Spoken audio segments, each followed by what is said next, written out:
Each day this week here on the Dan O'Donnell Show, we have interviewed each one of the lieutenant governor candidates. Roger Roth, Cindy Werner, Will Martin, David King, David Varnum, Jonathan Wickman, and Patrick Testin.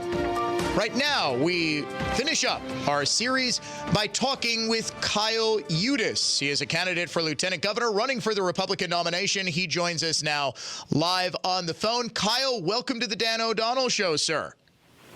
Thank you for having me. How are you doing? I'm doing great. How are you doing? I'm doing phenomenal. So I've got to ask, why are you running? Why do you think you're the best choice? And take a minute or two to just kind of introduce yourself to Wisconsin's voters. All right. Well, my name's Kyle Yudes. I grew up north of Green Bay in a little town called Oconto. I went to the Air Force. After I got back from that, I moved out to Eau Claire, and I've had a bevy of different jobs. But what I'm doing now is I'm a small business owner, an independent insurance agent. Back in 2020, I founded Recipes for Freedom, all about giving hope and direction to the people that found themselves on the outside when our representatives weren't representing us. Because of our freedom being stolen back in March of 2020, that caused me to really get involved in this fight. I took an oath when I was in the Air Force to uphold and defend our Constitution against all enemies, foreign and domestic, and is very much like the oath that our elected officials take to uphold and defend the Constitution and the laws of this state. And when they allowed our freedom to be stolen in March, that just went against everything in me, every grain, every fiber of my being. And so I dug into the Constitution, state law, federal law, and I found that they were in the wrong more than I even was aware of.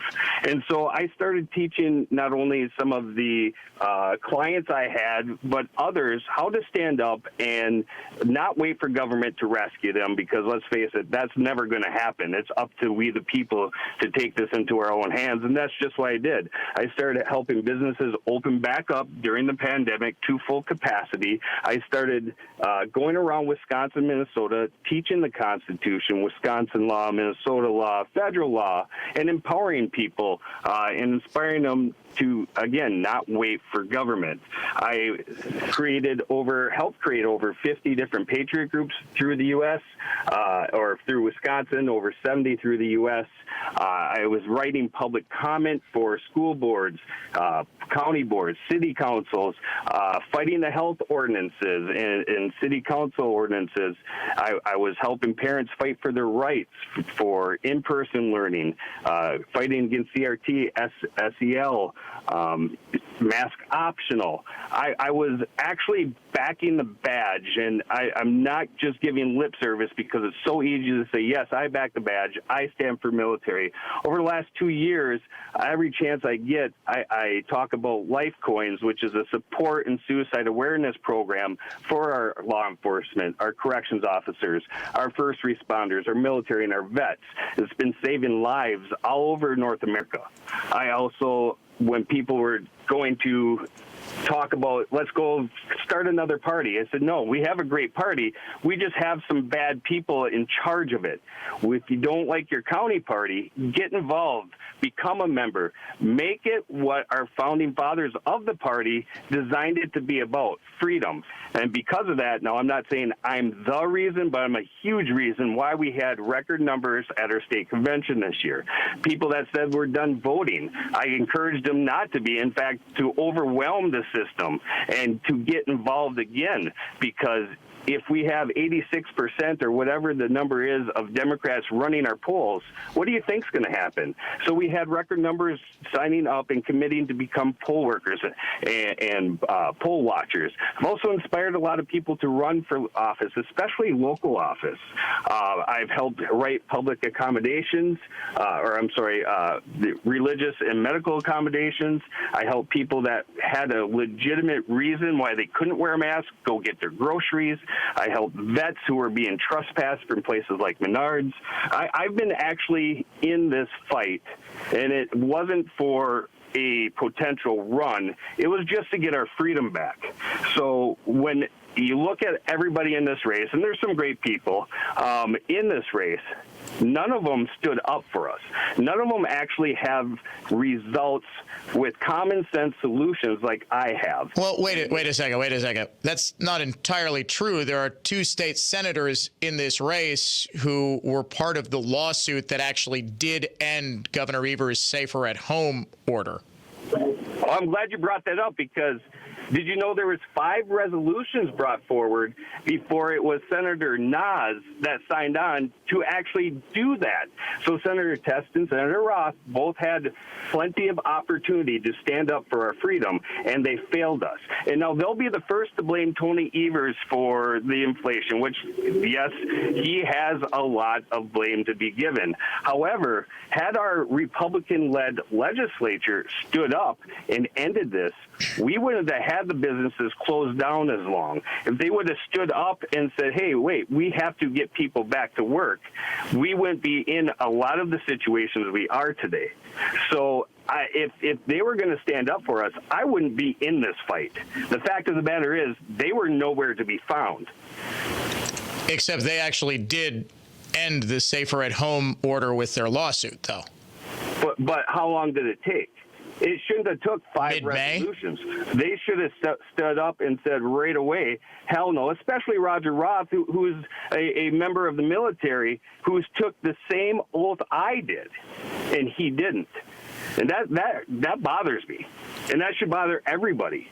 We have unalienable rights, which literally means you cannot take them away, yet they allowed our rights to be taken. Okay. Kyle Yudes, he is a candidate for lieutenant governor. Why then are you uniquely positioned to benefit a gubernatorial ticket that would include, more likely than not, either Rebecca Clayfish or Tim Michels? What do you bring to the ticket that any of the other candidates don't? Well, again, I just listed off everything I've been doing. I've been empowering and inspiring people and educating them, thousands of people, helping them when our representatives wouldn't. Nobody else is doing that. That's a big thing. When are you going to wait for government to step in and help you, or are you going to look to yourself? We need those people that are us, not our politicians, that are going to empower us. That's a huge thing that I bring to the table. And now you look at everything that's going on. We're all sick of these politicians that sit up here and say, I'm going to fight for you now that I'm running for whatever position. But we have a chance to put somebody that's actually been out there fighting for our freedom in office, and that's going to keep doing it. This isn't about me. This isn't about becoming governor or assemblyman or a senator or a lobbyist.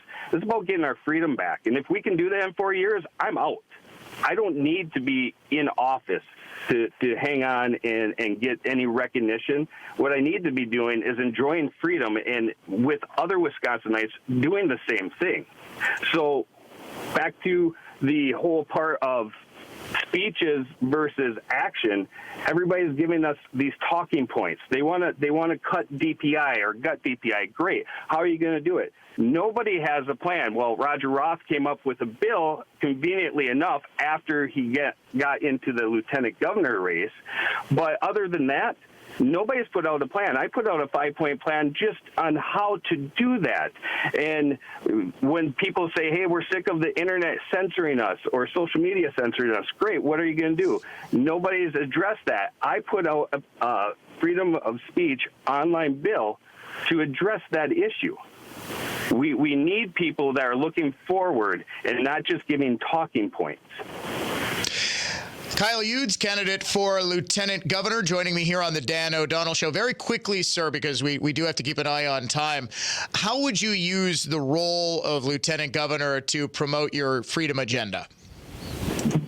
Well, number one, we have to have accountability for the people that are responsible for the last 2 years.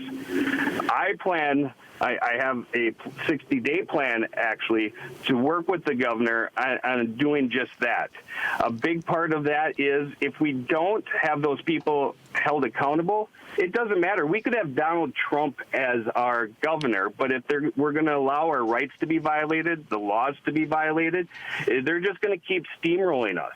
So we have to hold those people accountable. I actually have commitments from renowned experts in their respective fields to come to Wisconsin to testify in front of our legislature, AG, or governor. My idea is to put it on WISI so the whole state can see it.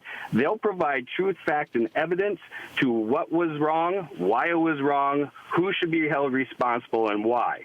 And then we can start moving Wisconsin forward. And there's both Democrats and Republicans that need to be held responsible. But further, I want to address what Department of Workforce Development, Health and Human Services are doing under the Social Security Act, how they're running a giant RICO scam on Wisconsin, and they're profiting off of broken families. That's something that Will Martin and I actually align very much on. We need to address that. There's so much fraud and waste happening that's not being allowed to be investigated right now that it is disgusting. We have to get back to being Americans and Wisconsinites and stop politicizing everything. Sure. Kyle, we do have to cut you off just because we're running out of time in the show here. Where can people go to find more about your campaign? Yudes for LTGovernor.com. That's YUDESFORLTGovernor.com. Kyle Yudes, candidate for Lieutenant Governor, joining me here on the Dan O'Donnell Show as we round out our Lieutenant Governor interviews.